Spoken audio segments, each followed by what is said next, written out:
I had a terrific meeting, a bilateral meeting during the summit with President Medvedev.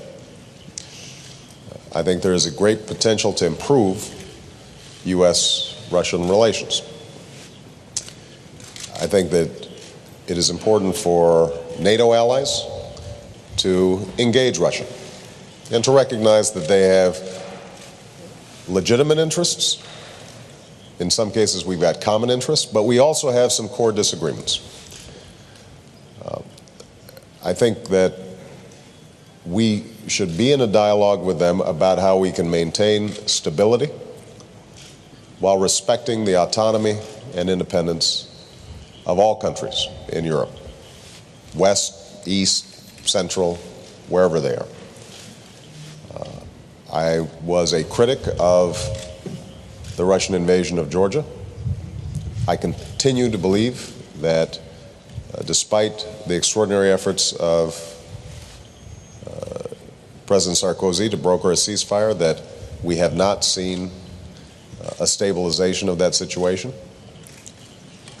And I think that we have to send a very clear message to Russia that we want to work with them, but that we can't go back to the old ways of doing business. I do believe that the United States and Russia, the Europeans and the United States all have an interest in preventing Iran from obtaining a nuclear weapon, and that there should be a mechanism that respects Iran's sovereignty and allows them to develop peaceful nuclear energy, but draws a clear line that we cannot have a nuclear arms race in the Middle East. I brought this up in my conversations with President Medvedev, and it will be an ongoing topic of our bilateral negotiations.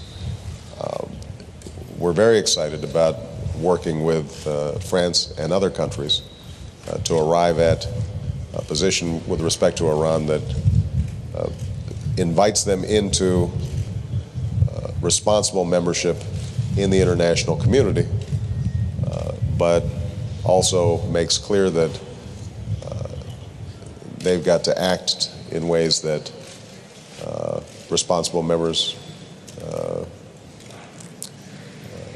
what's expected of them, that they meet those standards. France has already been a stalwart ally when it comes to Afghanistan. So we discussed the possibilities of all the NATO allies re-engaging in a more effective mission in Afghanistan, which is military, diplomatic, deals with the development needs of both Pakistan and India. So it's not just a matter of more resources, it's also a matter of more effectively using the resources we have. And on this, I think, once again, France and the United States are on the same page. But I just wanted to, before Nicholas answered the question directed at him, I just wanted to publicly thank and praise France once again for its outstanding leadership when it comes to Afghanistan. I've not had to drag France kicking and screaming into Afghanistan because France recognizes that having al-Qaeda operate safe havens that can be used to launch attacks is a threat not just to the United States but to Europe. In fact, it is probably more likely that al-Qaeda would be able to launch a serious terrorist attack in Europe than in the United States because of proximity. And so this is not an American mission. This is a NATO mission. This is an international mission. France has always understood that, and for that, I'm very grateful.